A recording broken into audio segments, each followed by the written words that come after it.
नमस्कार दोस्तों, आप सभी का स्वागत है प्रोग्राम कम्युनिटी कलर्स पर, जहां पर हम सुनते हैं डिसेबिलिटी जगत से आती तमाम लेटेस्ट अपडेट्स, तमाम लेटेस्ट खबरें और साथ ही साथ जॉब अलर्ट्स। इसी के साथ हम सुनते हैं department of empowerment of persons with disabilities की तरफ से आती हुई तमाम सोशल मीडिया अपडेट्स के बारे में भी। दोस्तों, मेरा नाम है आरजे गौरी और आप इस वक्त सुन रहे हैं programme community colours only on radio Udaan, a flight of life. दोस्तों, प्रोग्राम की शुरुआत में हम आपको बता दें कि आपके काफी सारे कमेंट्स, कॉम्प्लीमेंट्स हमें मिल रहे हैं इस शो को लेकर, इसीलिए इसे आगे बढ़ाने की हमारी कोशिशें जारी हैं और आपके कमेंट्स और कॉम्प्लीमेंट्स पर हम काफी गौर करते हैं, जिसकी वजह से इस प्रोग्राम की दिशा भी सही तय करने में हमें मदद मिलती है। तो चलिए आज के प्रोग्राम की शुरुआत करते हैं आज की हेडलाइंस सुनते हुए।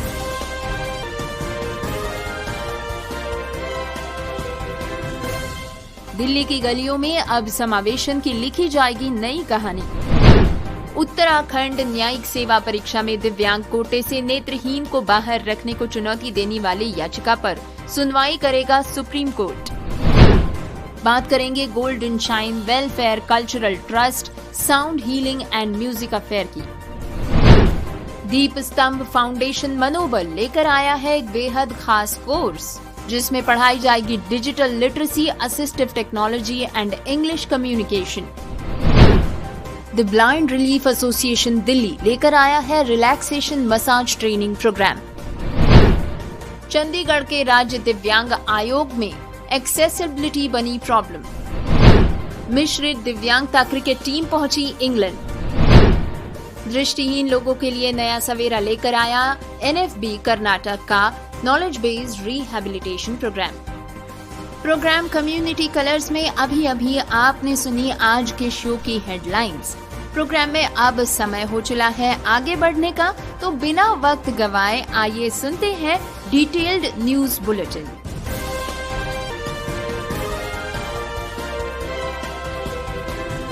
दोस्तों, भारत में हर नागरिक को गरिमामयी और समान सेवा प्राप्त करने का अधिकार है, फिर चाहे वो दिव्यांग हो या नहीं।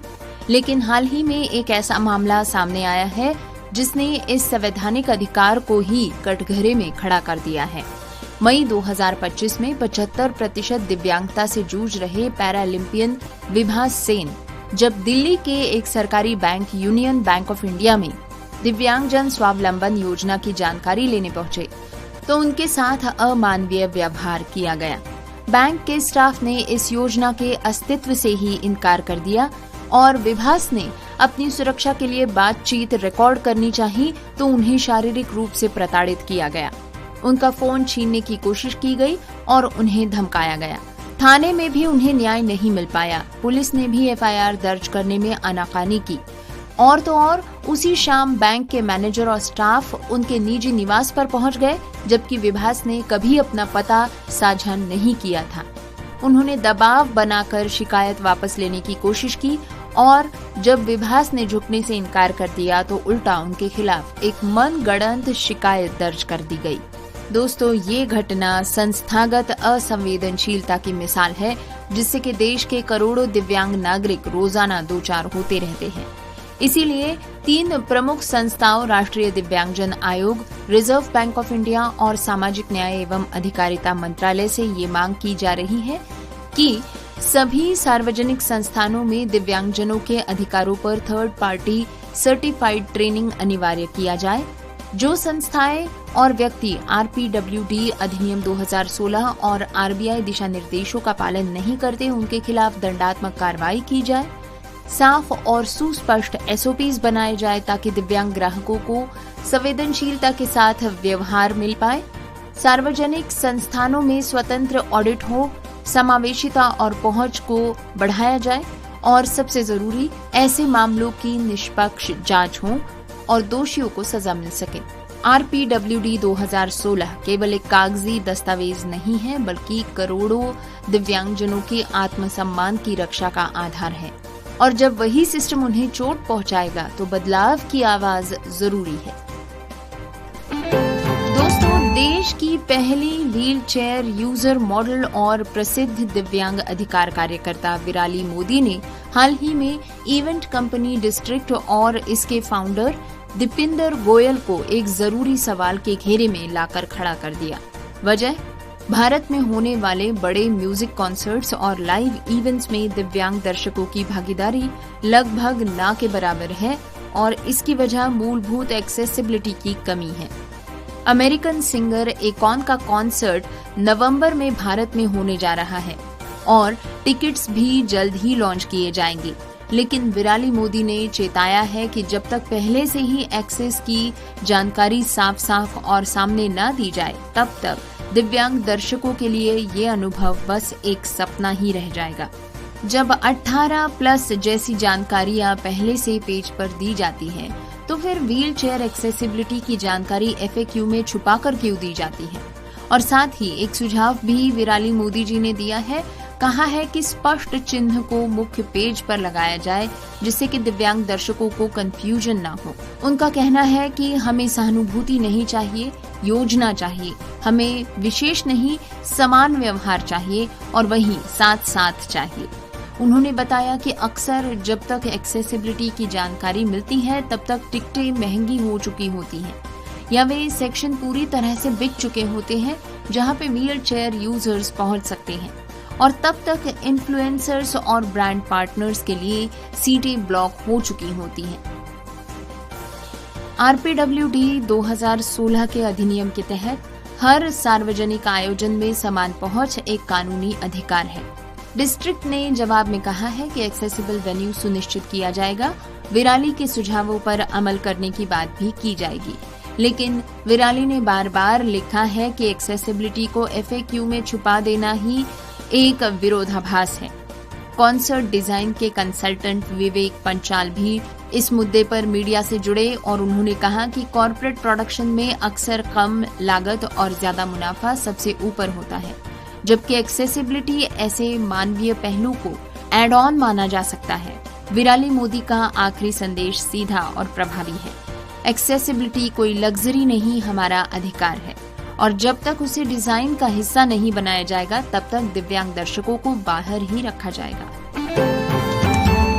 दोस्तों, खबर सुनते हैं मानसिक स्वास्थ्य के क्षेत्र से जुड़ी। देश में मानसिक स्वास्थ्य को लेकर वर्षों से एक चुप्पी रही है, लेकिन अब सरकार इस दिशा में ठोस कदम उठाती नजर आती है।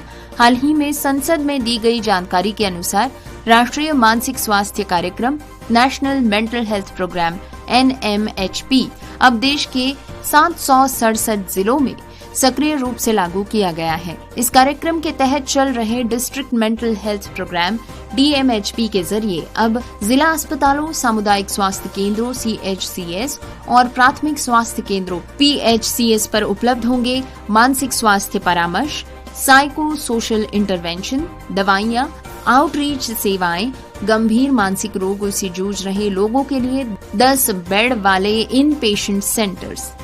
उच्च स्तरीय उपचार और पढ़ाई के लिए सरकार ने अब तक 25 सेंटर्स ऑफ एक्सीलेंस को मंजूरी दे दी है, ताकि मानसिक स्वास्थ्य की PG सीटें बढ़ पाएं और ट्रेनिंग व ट्रीटमेंट दोनों बेहतर हो सके। साथ ही 47 PG डिपार्टमेंट्स को मजबूत करने के लिए 19 मेडिकल कॉलेजेस को सहायता भी दी गई है। Rehabilitation council of India RCI की मदद से देश भर में अब MPhil, PsyD, प्रोफेशनल डिप्लोमा और नए लॉन्च हुए BSc व MA क्लिनिकल साइकोलॉजी जैसे कोर्सेज भी उपलब्ध है। इसी के साथ एक और बड़ी पहल रही है टेलीमानस। ये टेलीमानस हेल्पलाइन सेवा है जिसमें 30 लाख से अधिक कॉल्स हैंडल की जा चुकी हैं। देश भर में 36 राज्यों, केंद्रीय शासित प्रदेशों में 53 टेलीमानस सेल्स बन चुकी हैं। अब इसकी मोबाइल ऐप और वीडियो कंसल्टेशन सुविधा भी शुरू की गई है। सरकार ने ये भी बताया कि देश भर के 1.77 लाख से भी अधिक उप स्वास्थ्य केंद्रों और PHCs को अब आयुष्मान आरोग्य मंदिर के रूप में अपग्रेड किया गया है, जहां के मानसिक स्वास्थ्य सेवाएं भी अब प्राथमिक स्वास्थ्य पैकेजेस का हिस्सा है। स्कूल कॉलेजेस में काउंसलिंग, आत्महत्या रोकथाम, कार्यस्थल तनाव प्रबंधन और जागरूकता अभियान अब इनका भी एक स्थायी हिस्सा बनते जा रहे हैं। स्वास्थ्य मंत्रालय का दावा है, मानसिक स्वास्थ्य अब प्राथमिकता में है, न कि पीछे छूटा विषय। दोस्तों, खबर सुनते हैं मदुरई से। मदुरई के गवर्नमेंट राजाजी हॉस्पिटल GRH में एक बार फिर से दिव्यांगजनों के साथ असंवेदनशील व्यवहार का मामला सामने आया है। इस बार नेत्रहीन उम्मीदवारों को TNPSC ग्रुप 2A की परीक्षा में स्क्राइब और अतिरिक्त समय के लिए जरूरी मेडिकल बोर्ड प्रमाण पत्र नहीं मिल सका क्योंकि डॉक्टर उपलब्ध नहीं थे। दोस्तों, पिछले सोमवार की सुबह 5 दृष्टिबाधित अभ्यर्थी GRH के नेत्र विभाग में पहुंचे ताकि मेडिकल बोर्ड से प्रमाण पत्र प्राप्त किया जा सके, लेकिन पूरा दिन इंतजार करने के बाद दोपहर 2 बजे स्टाफ ने बताया कि डॉक्टर उपलब्ध नहीं है और उन्हें बुधवार को दोपहर आने को कहा गया। दोस्तों, M श्रीकांत ने इस बारे में कहा कि हमारे लिए ये काम इतना आसान नहीं है। हर बार अस्पताल आने के लिए किसी की सहायता की जरूरत होती है और जब हम नियत समय पर पहुंचते हैं तो हमें बस इंतजार मिलता है, समाधान नहीं। N भारती, एक अन्य अभ्यर्थी, ने बताया कि पहले ग्रुप 4 परीक्षा के लिए जब वे प्रमाण पत्र लेने आए थे तो डॉक्टर ने बिना जियो देखे ही सर्टिफिकेट दे दिया था, जिसमें न दिनांक थी न समय। उन्हें डर है कि इस बार भी देर हो गई तो परीक्षा के नतीजे प्रभावित हो सकते हैं। राज्य सरकार ने हाल ही में आदेश जारी किया कि TNPSC परीक्षाओं में स्क्राइब और अतिरिक्त समय के लिए मेडिकल बोर्ड से प्रमाण पत्र अनिवार्य है, लेकिन इसका क्रियान्वयन कैसे हो रहा है ये सबके सामने है। Tamil Nadu association for the rights of all types of differently abled and care givers यानी टैराडैक के जिला सचिव A बालमुरुगन ने कहा कि हर बार दिव्यांगजनों को अपमान और अपशब्द झेलने पड़ते हैं। केवल अपने अधिकारों को पाने के लिए ये एक अपमानजनक प्रक्रिया बन चुकी है। उन्होंने ये भी सवाल उठाया कि जब पहले से सरकारी दिव्यांगता प्रमाण पत्र मौजूद हैं, तो बार बार नए प्रमाण पत्र की क्या जरूरत? हर बार खुद को दिव्यांग साबित करना पड़ता है, ये भी एक मानसिक बोझ है। इस पूरे मुद्दे पर GRH की dean doctor L Arul Sundaresh Kumar ने सफाई दी कि उम्मीदवारों ने मेडिकल बोर्ड की जगह आउट पेशेंट वार्ड में रिपोर्ट किया था और इसी कारण भ्रम पैदा हुआ। RMO डॉक्टर S सरवण ने कहा कि स्टाफ ने उन्हें OP वार्ड जाने को कहा था, लेकिन छात्र 11 बजे के बाद पहुंचे, जिससे प्रमाण पत्र नहीं दिया जा सका। अब डॉक्टर को निर्देश दिए गए हैं कि वे प्रमाण पत्र जारी कर दें। पर सवाल तो अब भी यही है कि हर बार दिव्यांगजनों को इतनी जद्दोजहद क्यों करनी पड़ती है, सिर्फ उन अधिकारों के लिए जो पहले से कानून द्वारा तय किए गए हैं। दोस्तों, इन लोगों का ये भी कहना था कि परीक्षा 28 सितंबर को है और स्क्राइब फॉर्म की अंतिम तिथि 13 अगस्त है। ऐसे में एक एक दिन कीमती है और प्रशासन की छोटी सी असावधानी इन युवाओं के लिए बड़ी बाधा बन रही है। दोस्तों, अब खबर सुनते हैं वायरल वीडियो की। सोशल मीडिया पर वायरल होने के लिए एक महिला ने सारी हदों को लांघ दिया है। महिला का एक रील वीडियो वायरल हो रहा है, जिसे देखकर नेटिजन्स गुस्से से लाल हो गए हैं। वीडियो में महिला अपने दिव्यांग पति का मजाक उड़ाती हुई नजर आती है। इंटरनेट पर वायरल होने की चाहत में कुछ लोग सारी हदें पार कर देते हैं। ऐसा ही शर्मनाक वीडियो सोशल मीडिया पर सामने आया है, जिसमें ये महिला दिव्यांग पति का मजाक उड़ाती दिख रही हैं। ये वीडियो धड़ल्ले से वायरल हो रहा है और लोग इस महिला की इस हरकत पर अपना गुस्सा जाहिर कर रहे हैं।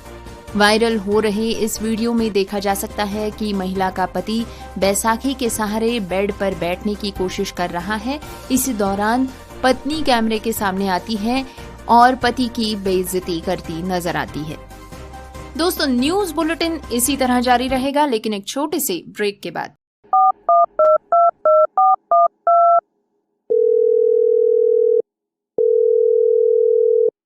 रेडियो उड़ान में आपका स्वागत है। आज का शो है चौंक गए आप भी? आपने सही समझा। अब रेडियो उड़ान सुने फोन पर भी, वो भी बिना इंटरनेट के। कैसे? श्रवण ऑडियो लाइब्रेरी के साथ। डायल करें 0807117525 पर। इंस्ट्रक्शंस फॉलो करें और सुने आपका अपना favourite show radio Udaan, a flight of life, अब एक फोन कॉल दूर। Shravan Audio Library is an initiative by National Association for the Blind Delhi in association with United Way Delhi. Hidden voices की तरफ से आप सभी का स्वागत। हिडन वॉइसेस, एक दृष्टि एक आवाज, और इसने पूरे भारत में दृष्टिबाधित और आर्थिक रूप से विकलांग बच्चों और वयस्कों को किताबों की दुनिया खोलकर सशक्त बनाने के लिए 1000 से भी अधिक छिपी हुई आवाजों को मिलाया है। 28 अप्रैल 2019 को देवी कृष्णा द्वारा स्थापित और सुश्री मैत्री राजदेव द्वारा सह संस्थापित हिडन वॉइसेस एक अद्वितीय रीडिंग चैरिटी है। देवी एक अनुभवी मनोचिकित्सक और काउंसलर है और ह्यूमन रिसोर्स मैनेजमेंट की एक दक्ष प्रबंधक है। देवी ने पूरे भारत के विभिन्न भाषाओं के स्वयंसेवकों को दृष्टिबाधितों के लिए ऑडियो किताब पढ़ने और बनाने के लिए तैयार किया है।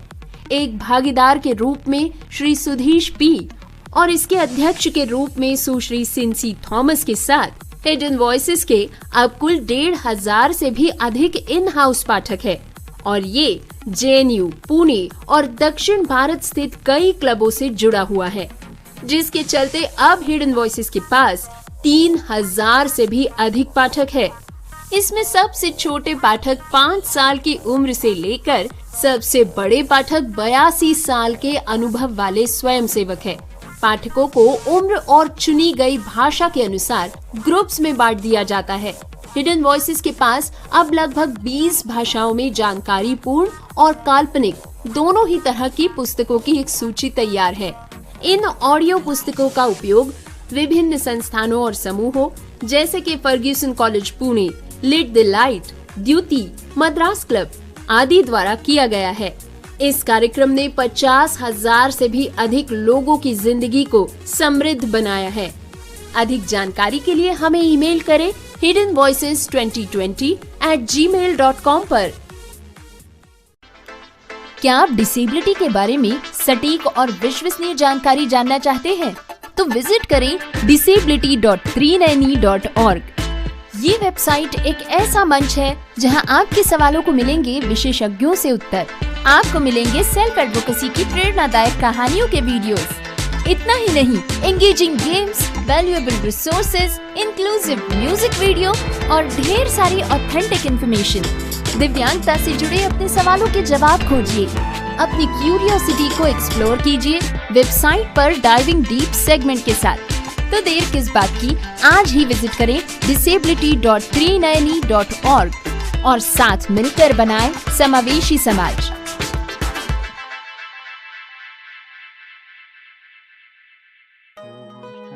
वैसे तो आपको हर चीज में प्रोटेक्शन चाहिए।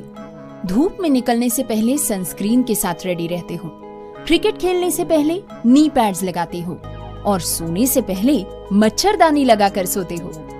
तो बात जब हाथों के जर्म्स की हो तभी प्रोटेक्शन गायब क्यों? इसीलिए सैवलॉन स्वस्थ इंडिया कहता है, अगर जर्म्स और बीमारियों से रखनी हो दूरी, खाने से पहले हैंड वॉश जरूरी। Hello, welcome to iWay. Our new contact number is 8800004334. Please note that our toll-free number will be discontinued soon. Kindly reach out to us on a new number. iWay में आपका स्वागत है। अब से हमारा iWay का नया नंबर है 8800004334, यानी 8800004334। कुछ समय में हमारा टोल फ्री नंबर बंद हो जाएगा। कृपया हमारे नए नंबर पर ही संपर्क करें। धन्यवाद। ये है रोशनी का कारवां। एक दिन पिंकू ने इस प्रोग्राम को सुना और उनकी पूरी जिंदगी बदल गई। जब पिंकू कुमार ने 12 साल की उम्र में स्मॉल पॉक्स की वजह से अपनी दृष्टि खो दी तो सब कुछ ठहर गया। वो 2 साल कोमा में रहे। उसके बाद उन्हें नहीं पता था आगे कैसे बढ़ें। फिर एक दिन उन्होंने रेडियो पर रोशनी का कारवां सुना, iWay का एक प्रोग्राम, और तभी से सब कुछ बदलना शुरू हो गया। उन्होंने iWay से संपर्क किया। iWay ने उनकी पढ़ाई फिर से शुरू करने में मदद की। जहां उन्होंने ब्रेल सीखी, मोबिलिटी सीखी और धीरे धीरे अपनी रफ्तार पकड़ी। लेकिन ये सफ़र आसान नहीं था। 10वीं क्लास में पिंकू ने बैंक अकाउंट खोलने की कोशिश की। उन्हें कई बार मना किया गया और कई बार तो बाहर निकाल दिया गया, सिर्फ इसलिए क्योंकि वो दृष्टिबाधित थे। लेकिन आईवे के समर्थन से उन्होंने हार नहीं मानी। उस अनुभव ने उनके लिए एक नया लक्ष्य जगाया, बैंकिंग में करियर। आज पिंकू लुधियाना के कैनरा बैंक में क्लर्क के रूप में काम करते हैं और वो सुनिश्चित करते हैं कि कोई और ऐसा अनुभव ना करे। अगर आप दृष्टिबाधित हैं या दृष्टिबाधिता से संबंधित किसी भी मार्गदर्शन की ज़रूरत है तो आईवे हेल्प डेस्क पर कॉल करें। हमारा नंबर है 8800004334 यानी 8800004334। धन्यवाद। ब्रेक के बाद आप सभी का स्वागत है। न्यूज बुलेटिन जारी है। बढ़ते हैं अगली खबर की ओर। दोस्तों, खबर सुनते हैं वाराणसी से। अब केवल धर्म और संस्कृति की नगरी नहीं बल्कि तकनीक और संवेदनशीलता का संगम भी बनने जा रही है वाराणसी। देश का पहला अर्बन ट्रांसपोर्ट रोपवे यहां तैयार हो रहा है, जो दिव्यांगों, नेत्रहीनों और महिलाओं के लिए खास बन जाएगा। मोदी योगी सरकार के इस महत्वाकांक्षी प्रोजेक्ट में हर किसी की सुविधा को प्राथमिकता दी गई है। शहर में लगने वाले जाम और भीड़ से परेशान यात्रियों को राहत तो मिल पाएगी, इसके साथ संवेदनशील यात्रियों के लिए खास सोच भी इसमें झलक रही है। दिव्यांग जनों को भी यहाँ सफर के दौरान किसी सहारे की जरूरत नहीं पड़ेगी। रोपवे स्टेशन पर उन्हें रैंप, व्हीलचेयर और खास तौर पर डिजाइन की गई गोंडोला सीट जैसी सुविधाएं मिल सकेंगी, जिससे वे सम्मानजनक ढंग से यात्रा कर सकेंगे। नेत्रहीन यात्रियों को भी इस रोपवे से पूरी सहूलियत मिल पाएगी। स्टेशन पर जमीन पर बिछाई जा रही टेक्टाइल टाइल्स उनके लिए रास्ता दिखाएंगी। ये टाइल्स उभरी हुई होंगी, जिन पर वे आसानी से दिशा समझ सकेंगे। जहां मोड़ या रुकावटें होंगी वहां वार्निंग टाइल्स यानी कि बबल टाइल्स भी लगाई जाएंगी। साथ ही लिफ्ट के बटन पर ब्रेल लिपि में मंजिलों के संकेत लिखे होंगे। इससे नेत्रहीन भी बिना मदद के यात्रा पूरी कर सकेंगे। महिलाओं की सुविधा का भी पूरा ख्याल इसमें रखा गया है। दोस्तों, आपको बता दें कि इस रोपवे की कुल दूरी 3.85 किलोमीटर होगी और इसे 5 स्टेशन कैंट से गोदौलिया तक बनाया जा रहा है। 29 टावर्स और 148 ट्रॉली कारें इसमें चलाई जाएंगी, जिनमें कि हर एक में 10 यात्री सवार हो सकेंगे। हर घंटे एक दिशा में 3000 लोग और दोनों दिशाओं में 6000 यात्री सफर कर पाएंगे। ये व्यवस्था खासतौर पर वाराणसी की व्यस्त सड़कों पर ट्रैफिक को राहत देने में मददगार साबित होगी। दोस्तों, खबर सुनते हैं उत्तर प्रदेश से, जहां पर दिव्यांगजनों के लिए रोजगार का एक सुनहरा अवसर शुरू हो चुका है। मुख्यमंत्री योगी आदित्यनाथ के नेतृत्व में राज्य सरकार ने 6 अगस्त से 13 अगस्त 2025 तक पूरे प्रदेश में दिव्यांगजन रोजगार अभियान शुरू कर दिया है। इस विशेष अभियान का मकसद दिव्यांग युवाओं को न केवल रोजगार देना है बल्कि उन्हें आत्मनिर्भर बनाना और समाज की मुख्यधारा से जोड़ना है। योगी सरकार का ये अभियान दिखाता है कि अब दिव्यांगजनों को सम्मान और अवसर दिया जा रहा है। इस योजना के तहत उत्तर प्रदेश के हर जिले में रोजगार मेले आयोजित किए जा रहे हैं, जहां के दिव्यांगजनों को उनकी योग्यता और प्रशिक्षण के अनुसार नौकरियां दी जाएंगी। राज्य के कौशल विकास मिशन यानी UPSDM द्वारा संचालित इस अभियान में विशेष रूप से उन दिव्यांगजनों को प्राथमिकताएं दी जाएंगी जो पिछले 3 वर्षों में ITI दीनदयाल उपाध्याय ग्रामीण कौशल योजना या उत्तर प्रदेश कौशल विकास मिशन के अंतर्गत प्रशिक्षण प्राप्त कर चुके हैं। हर जिले में रोजगार मेले के माध्यम से स्थानीय स्तर पर उद्योगों, कंपनियों और अन्य संस्थाओं से समन्वय बनाकर दिव्यांगजनों को सीधा रोजगार दिलाया जाएगा। इससे न सिर्फ उनकी आजीविका सुधरेगी बल्कि वे आत्मनिर्भर और स्वावलंबी भी बन सकेंगे।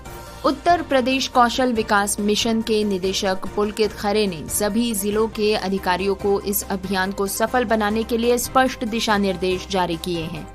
उन्होंने कहा है कि मुख्यमंत्री के निर्देशों के अनुसार 2025-26 में सभी कौशल प्रशिक्षण कार्यक्रमों में दिव्यांगजनों की भागीदारी को अनिवार्य किया गया है। सरकार ने ये भी तय किया है कि दिव्यांग विश्वविद्यालयों, राजकीय संकेत विद्यालयों के छात्रों को भी उनकी जरूरत और पाठ्यक्रम के अनुसार कौशल प्रशिक्षण दिया जाएगा। इसके अलावा प्रोजेक्ट प्रवीण नामक विशेष योजना के तहत कक्षा 9 से 12वीं तक के दिव्यांग छात्रों को भी कौशल विकास से जोड़ा जाएगा ताकि वे स्कूल के साथ साथ भविष्य के लिए तैयार हो सके। दोस्तों, जो भी दिव्यांग युवक या युवती इस अभियान में भाग लेकर रोजगार पाना चाहते हैं, वे अपने जिले के दिव्यांग जन कल्याण अधिकारी के कार्यालय से संपर्क कर सकते हैं। वहां से उन्हें रोजगार मेले की तारीख, स्थान और जरूरी दस्तावेजों की जानकारी दी जाएगी। ये अभियान योगी सरकार की दिव्यांगता सशक्तिकरण की दिशा में एक बड़ा कदम है। दोस्तों, खबर सुनते हैं जौनपुर के मुंगरा बादशाहपुर क्षेत्र के गांव रामपुर के निवासी दिव्यांग शुभलाल सरोज की। इनको 15 अगस्त को राष्ट्रपति भवन में सम्मानित किया जा रहा है। राष्ट्रपति भवन से आया निमंत्रण पत्र डाक कर्मियों ने उनके घर पहुंचा दिया है। पत्र मिलते ही शुभलाल और उनका परिवार खुशी से भर गए। शुभलाल सरोज हमेशा प्रधानमंत्री नरेंद्र मोदी की मन की बात ध्यानपूर्वक सुनते हैं। इससे प्रेरित होकर उन्होंने दिव्यांगों के हित में कई सुझाव भारत सरकार को लिख भेजे। उनके सुझावों को स्वीकार भी किया गया। इस संबंध में उन्हें कई स्वीकृति पत्र भी मिले। शुभलाल ने दिव्यांगों के लिए न्यायालय, सुरक्षा और सामाजिक व्यवस्था से जुड़े अनेकों सुझाव भेजे थे। उनके प्रयासों से बौनेपन को दिव्यांगता की सूची में शामिल करवाया गया। साथ ही दिव्यांगजनों को कई योजनाओं में शामिल करवाया गया। राष्ट्रपति भवन से उनके कार्यों की सीधी निगरानी की गई। स्वतंत्रता दिवस समारोह में शामिल होने का निमंत्रण मिलने पर शुभलाल ने प्रधानमंत्री और राष्ट्रपति को धन्यवाद दिया है। क्षेत्र के लोगों ने भी इस सम्मान पर शुभलाल को बधाई दी है। शुभलाल जी का कहना है कि ये सम्मान सिर्फ उनका नहीं बल्कि पूरे क्षेत्र का मान बढ़ाने वाला है। उन्होंने कहा कि निष्ठा और लगन से किया गया काम कभी व्यर्थ नहीं जाता। वे खुद इसका एक जीता जागता उदाहरण है। दोस्तों, दिन है शुक्रवार का और आप इस वक्त सुन रहे हैं प्रोग्राम कम्युनिटी कलर्स पर मेरे यानी आरजे गौरी की आवाज में section DEPWD MSJE Facebook updates. दोस्तों, इस सेक्शन के माध्यम से department of empowerment of persons with disabilities की तरफ से आती हुई तमाम लेटेस्ट अपडेट्स हम आपको सुनवाते हैं, जिसके माध्यम से हमें अलग अलग योजनाओं के बारे में पता चलता है, अलग अलग कार्यक्रम और प्लेटफॉर्म्स के बारे में पता चलता है जो सीधे जुड़े होते हैं विकलांगता जगत से। दोस्तों, डिपार्टमेंट की हमेशा कोशिश होती है कि आप तक जरूरी जानकारी समय समय पर पहुंचाते रहें ताकि डिजर्विंग कैंडिडेट्स इसका लाभ उठा सके। तो दोस्तों, आइए शुरुआत करते हैं आज की पहली पोस्ट के साथ, जिसमें डिपार्टमेंट लिखते हैं दिव्यांग खिलाड़ियों के लिए अत्याधुनिक जिम के बारे में। ग्वालियर में दिव्यांग खिलाड़ियों के लिए अत्याधुनिक जिम खोला गया है। इससे समावेशी खेलों को नया मंच मिलेगा। ग्वालियर में स्थित अटल बिहारी वाजपेयी दिव्यांग खेल प्रशिक्षण केंद्र ABVT CDS में अब दिव्यांग खिलाड़ियों के लिए उपलब्ध है एक नया अत्याधुनिक जिम। इसका उद्घाटन केंद्रीय सामाजिक न्याय और अधिकारिता मंत्री डॉक्टर वीरेंद्र कुमार ने किया। इस मौके पर प्रो पंजा लीग के प्रमोटर्स यानी कि अभिनेत्री प्रीति झांगियानी और अभिनेता प्रवीण डबाज भी उपस्थित थे। लीग का आयोजन 5 से 21 अगस्त तक इसी केंद्र में किया जाएगा। मंत्री महोदय ने मौके पर प्रो पंजा लीग एथलीट्स और स्पेशल ओलंपिक्स इंडिया के बौद्धिक रूप से दिव्यांग खिलाड़ियों से भी मुलाकात की, उन्हें प्रोत्साहित किया और SOB रोलर स्केटिंग प्रोग्राम का अवलोकन भी किया। डॉक्टर श्री वीरेंद्र कुमार ने कहा कि सरकार देश भर में दिव्यांग खिलाड़ियों के लिए और भी अत्याधुनिक खेल सुविधाएं विकसित करेंगी ताकि उन्हें एक समावेशी और सम्मानजनक वातावरण मिल पाए। ABVT CDS आज समावेशी खेलों का प्रतीक बन रहा है, जहां हुनर, मेहनत और हौसलों के लिए कोई भेदभाव नहीं। दोस्तों, इसी के साथ इस समय की कई प्रेरणादायी तस्वीरें भी साझा की गई हैं, जिसमें के हंसते मुस्कुराते चेहरे एक साथ मंचों पर नजर आते हैं। इसके पश्चात दिव्यांगजन सशक्तिकरण विभाग ने पीएम श्री नरेंद्र मोदी जी की एक पोस्ट को रीपोस्ट करते हुए उनके शब्द लिखे हैं। कहा है, काशी में अपने दिव्यांग साथियों को जरूरत की चीजें प्रदान कर बहुत संतोष की अनुभूति हो रही है। इसी के साथ मंच पर उपस्थित पीएम मोदी के साथ साथ श्री योगी और कई मान्यवर उपस्थित नजर आते हैं, जो कि दिव्यांग जनों से इंटरैक्शन करते हुए नजर आते हैं। इसके पश्चात एडिप योजना के बारे में पोस्ट करते हुए दिव्यांगजन सशक्तिकरण विभाग हमें याद दिलाते हैं कि हर बच्चे तक शिक्षा और सहारा एडिप SSA स्कीम के जरिए पहुंच सकता है। शिक्षा अब होगी अधिक समावेशी, दिव्यांग बच्चों की शिक्षा को मिलेगा मजबूत सहारा। एलिम्को, जो कि दिव्यांगजन सशक्तिकरण विभाग के तहत एक केंद्रीय सार्वजनिक क्षेत्र उपक्रम है, एडिप SSA योजना के तहत विशेष जरूरतों वाले बच्चों को सहायक उपकरण और शैक्षिक संसाधन मुहैया करा रहे हैं, चाहे वे स्कूल में हो या होम स्कूलिंग कर रहे हों। योजना की कुछ प्रमुख विशेषताएं हैं। जॉइंट डिसेबिलिटी सर्टिफिकेशन, 40% से कम विकलांगता वाले बच्चों को भी डॉक्टरी सिफारिश पर उपकरण, 0 से 6 साल तक के बच्चों के लिए teaching learning material TLM kits, कक्षा 9वीं से 12वीं तक के पात्र छात्रों को motorised tricycle.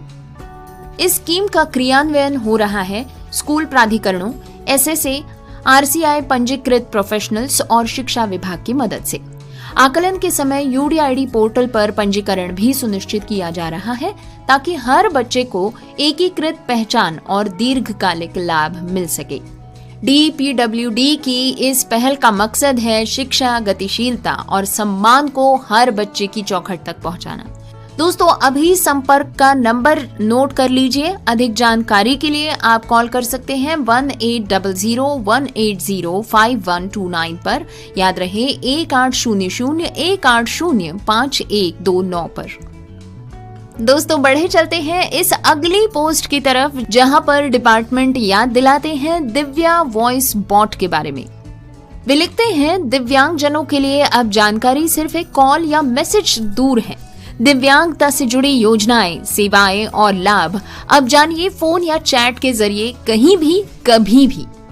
Divya voice bot number है 011-44739626। दिव्या चैट बॉट नंबर है 9646622622। याद रहे 964-6622-622। एक पहल समावेशी भारत की ओर। इससे जुड़े एक ग्राफिक के माध्यम से दिव्यांगजन सशक्तिकरण विभाग दिव्या वॉइस बॉट के एक पक्षी के सिंबल को भी साझा करते हैं, जिसमें वो पक्षी हेडफोन्स पहने माइक पर बात करते हुए नजर आता है। हंसते हुए ये पक्षी हमसे बात करते नजर आता है, जिसके नीचे ये नंबर्स भी दोहराए गए हैं और लिखा गया है दिव्यांगता संबंधी योजनाओं, सेवाओं और लाभों के बारे में विस्तृत जानकारी फोन के माध्यम से पूरे भारत में उपलब्ध। इसके पश्चात अपनी अगली पोस्ट के माध्यम से दिव्यांगजन सशक्तिकरण विभाग याद दिलाते हैं राष्ट्रीय ओवरसीज छात्रवृत्ति योजना के बारे में। इससे जुड़े ग्राफिक में वे लिखते हैं, राष्ट्रीय ओवरसीज छात्रवृत्ति योजना के लिए आवेदन पूरे वर्ष ऑफलाइन प्राप्त किए जाते हैं। आवेदकों को सलाह दी जाती है कि वे छात्रवृत्ति के लिए आवेदन करते समय सही जानकारी प्रदान करें। पात्रता मानदंड और आवेदन भरने के निर्देश सहित योजना का विवरण उपलब्ध है www.depwd.gov.in। इससे जुड़े टेक्स्ट में डिपार्टमेंट लिखते हैं, सीमाएं नहीं अब सिर्फ संभावनाएं। दिव्यांग छात्रों के लिए विदेश में पढ़ाई का सुनहरा मौका, राष्ट्रीय ओवरसीज छात्रवृत्ति योजना 2025-26। इसके पश्चात बड़े ही गर्व के साथ तस्वीरें, सुंदर सी तस्वीरें साझा करते हुए डिपार्टमेंट लिखते हैं प्रो पंजा लीग सीजन 2 के बारे में। वे लिखते हैं, प्रो पंजा सीजन 2 का धुआंधार आगाज, खेल, समावेशन और सितारों से भरी शाम। दोस्तों, 5 अगस्त 2025 ग्वालियर के CDS ग्राउंड में हुआ प्रो पंजा लीग सेशन 2 का भव्य उद्घाटन, और वो भी एक धमाकेदार सितारों से सजी शाम के साथ। मंच पर मौजूद थे द ग्रेट खली, राजपाल यादव, ओलंपियन विजेंद्र सिंह और लीग के को फाउंडर्स प्रवीण डबास और प्रीति झांगियानी। साथ ही वहां मौजूद रहे 1000 से भी ज्यादा फैंस, स्पोर्ट लवर्स और एंटरटेनमेंट पॉलिटिकल वर्ल्ड से कई खास मेहमान। प्रो पंजा लीग देश की पहली इंक्लूसिव स्पोर्ट्स लीग है जिसमें पुरुष, महिलाएं, दिव्यांग खिलाड़ी एक ही टीम में हिस्सा ले रहे हैं, एक ही मंच पर बराबरी के साथ। उद्घाटन के पहले ही दिन टीम शेरे लुधियाना के दिव्यांग एथलीट श्री मोहन शर्मा ने शानदार प्रदर्शन किया, प्लेयर ऑफ द डे का खिताब भी अपने नाम कर लिया। दोस्तों, आपको बता दें कि प्रो पंजा लीग सीजन 2 आप लाइव देख सकते हैं हर रोज शाम 7:30 से 9 बजे तक सोनी स्पोर्ट्स 3 और डीडी स्पोर्ट्स पर 5 अगस्त से 21 अगस्त तक। दोस्तों, इवेंट से जुड़ी कई प्रेरणादायक तस्वीरें डिपार्टमेंट ने साझा की हैं जो सबका मन मोहती नजर आती हैं। इसके साथ बढ़े चलते हैं आज की इस शो में कवर हो रही आखिरी पोस्ट की तरफ, जिसमें डिपार्टमेंट लिखते हैं नेशनल हैंडलूम डे 2025 के बारे में। दोस्तों, इस पोस्ट के साथ डिपार्टमेंट ने एक बहुत ही सुंदर वीडियो भी साझा किया है और इस वीडियो में हम देख सकते हैं अलग अलग प्रकार के कपड़े पर की गई अलग अलग प्रकार की कारीगरी, जिसके बारे में उस कारीगरी का नाम, उसका रीजन का नाम और उस राज्य का नाम भी उस कारीगरी के साथ वीडियो में दिखाया जाता है।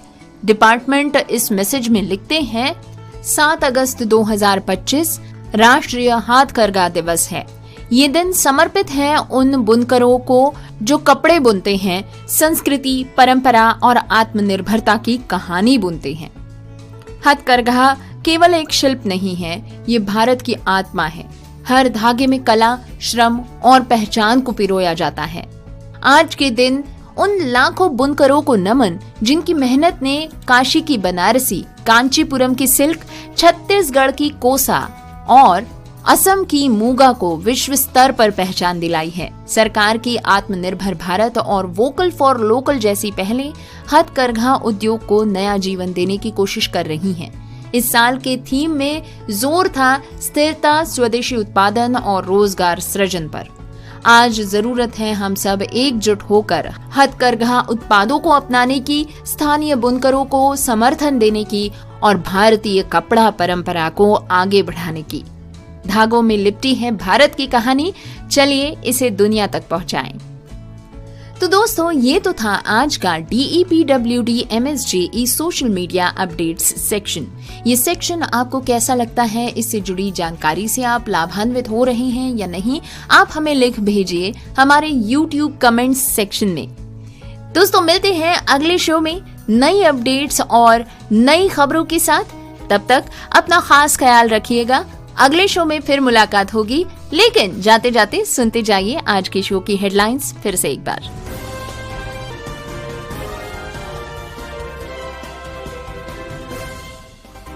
दिल्ली की गलियों में अब समावेशन की लिखी जाएगी नई कहानी। उत्तराखंड न्यायिक सेवा परीक्षा में दिव्यांग कोटे से नेत्रहीन को बाहर रखने को चुनौती देने वाली याचिका पर सुनवाई करेगा सुप्रीम कोर्ट। बात करेंगे golden shine welfare cultural trust sound healing and music affair की। दीप स्तंभ फाउंडेशन मनोबल लेकर आया है एक बेहद खास कोर्स जिसमें पढ़ाई जाएगी digital literacy, assistive technology and English communication. The blind relief association Delhi लेकर आया है relaxation massage training programme. Chandigarh के राज्य दिव्यांग आयोग में एक्सेसिबिलिटी बनी प्रॉब्लम। मिश्रित दिव्यांगता क्रिकेट टीम पहुंची इंग्लैंड। दृष्टिहीन लोगों के लिए नया सवेरा लेकर आया NFB कर्नाटक का नॉलेज